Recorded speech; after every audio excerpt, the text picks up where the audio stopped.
Yo, what is up guys, welcome to the video. Today I'm going to show you how to make better transitions in your tracks. I see that a lot of you have a lot of problems in this topic, and in my opinion transitions are really important to make a good track, because the transitions are going to add a lot of energy or emotion, whatever you want to add on your track, and it's going to help to go from one part to another. So imagine for example that you are in the breakdown and you go to the build-up and you don't have any effects there to make this transition better. It's not going to add the same energy, you know? So you need to make good transitions. This is going to be kind of basic tutorial, but I know a lot of people that needs it, because I hear a lot of tracks from you where the transitions are not good and in the end you lose a lot of energy in your track. To show you how I do this, I'm gonna use a project that I've done, and this project you can get it if you like it. Down below in the description you have the link to get my sample packs, and this project is the Progressive House project that you can get with my sample pack volume 1. Inside that pack you have the sample pack, you have the Progressive House project, and also you have a big room project by Masky Banga. So if you like it, just click the link below in the description and get the sample pack. And before going to the tutorial, don't forget to subscribe and leave a like to this video, because this is the way you can support me and help me to keep continuing making these videos. And also follow me on Instagram,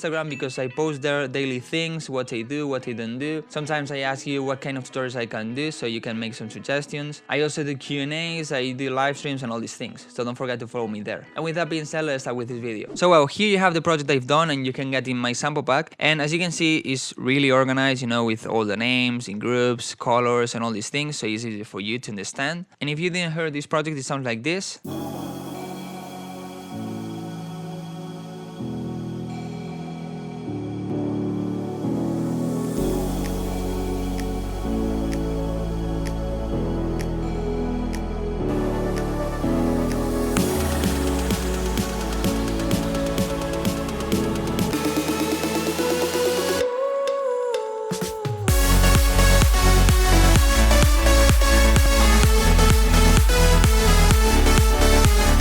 So they said you can get it and learn how I did the things, what kind of sounds I used, how to use my sample pack, because all the samples that are in this project are from my sample pack, how I mixed, balance and all these things. So wow, how is this track arranged? Here we have the intro, this is the first breakdown, this is the first build-up, the first drop, second breakdown until here, this is the second build-up, second drop, and outro. So basically you want to transition from every part to the next one, but also sometimes you want transitions inside those parts because you add something new and all these things. So for example, what I've done in this track to go from the intro to the breakdown.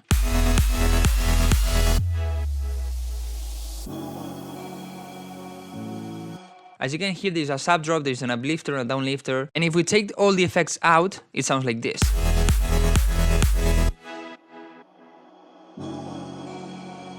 As you can hear, it has nothing to do with the effects enabled. It sounds a lot better, it adds a lot more energy and a lot more emotion, and it feels better, you know? So as I said, what I've done here is have this sub drop, this uplifter, and this uplifter with an LFO on the panning. So as I'm creating this kind of rising effect, after that you need a downlifter, because otherwise it would sound like this. And has not a lot of sense, so you need a downlifter.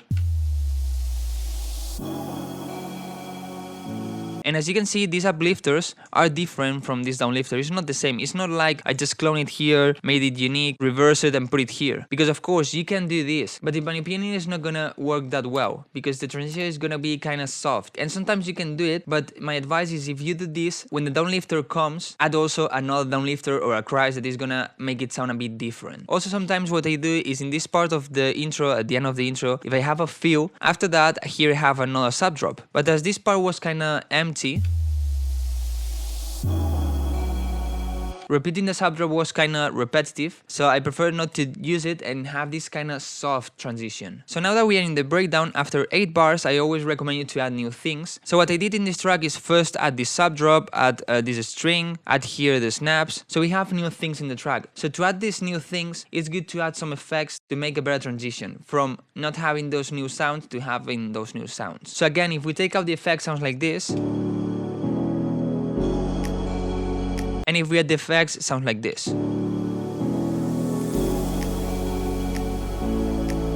As you can hear, it sounds a lot better, and it's not complicated. What I have in this part is just those two downlifters. But actually here what I did is what I said before, and I took this uplifter, I cloned it and I reversed it. But as I said before, having the same sound is gonna be too soft and boring. So that's why I decided to add this new downlifter. But also in this transition, I decided to put these two sounds. Here we have this synth, And here we have this kiss sound that I decided to also reverse. So it creates like a kind of time sound. So with all of that enabled, it sounds way better. So well, after those new 8 bars, then we have the build-up. So in the build-up, again, we add new sounds. Well, we add the drums, the risers, and all these things. So what if we don't have any transition effect here? Well, what's gonna happen is this. It's not creating the same energy as if we have this.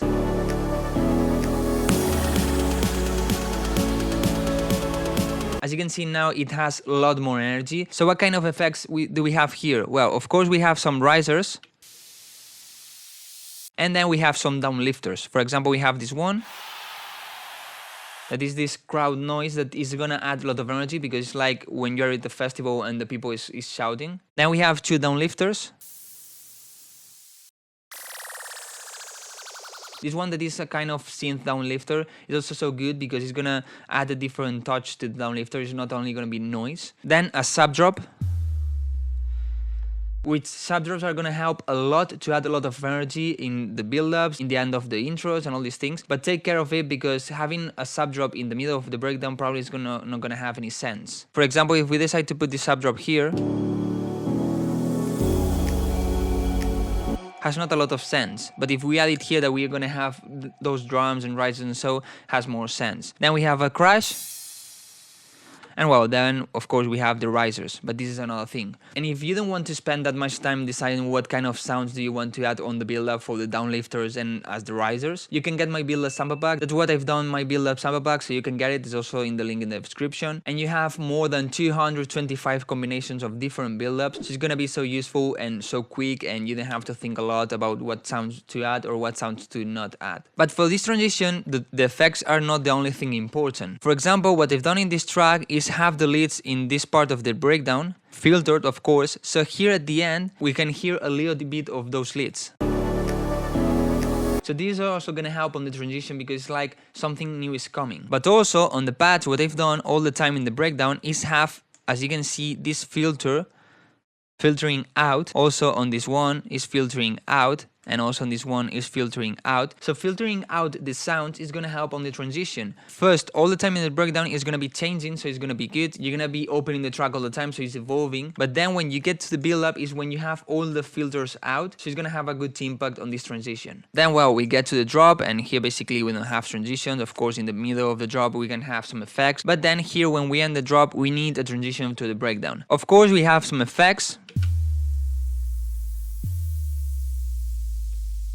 So as you can see, we have 2 sub drops. I decided to do it in this part of the track. We have this downlifter, and here I decided to clone this downlifter and have it in reverse, but I decided to add this panning effect. It's so simple to create. What you have to do is just first, of course, clone this sound, or a new sound if you want it. I decided to reverse it, I put it here. So now, if you want to create the automation of the panning or the volume, is just your choice. I'm gonna create the automation of the panning. Now you open this automation and you enable the LFO. As you can see, already changed it. So now what I'm gonna do is create an automation of the speed and the mount.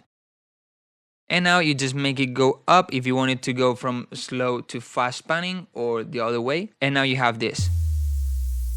But this transition wasn't only this kind of effects. I decided to add some reverb on the lead, so this way the reverbs are gonna stay a bit longer and it's gonna help on this transition to make it smoother and a bit better. So here, as you can see, we have some automations, and it's just an automation to enable the reverb here, an automation to control the wet, and well, here I'm controlling a bit the dry sync node too. And without this, it's just the normal reverb. But in this track I also decided to filter the leads because also it's gonna help a bit, because it's like you're ending the drop, you go into a more kind of calm part, so filtering the leads is gonna help a bit like you're closing the drop. So with these 2 automations I'm filtering the leads and I'm adding a bit of resonance on that filter. So this way, this gap here between the drop and the starting again the second breakdown is not gonna be empty because we have the effects and we have this reverb.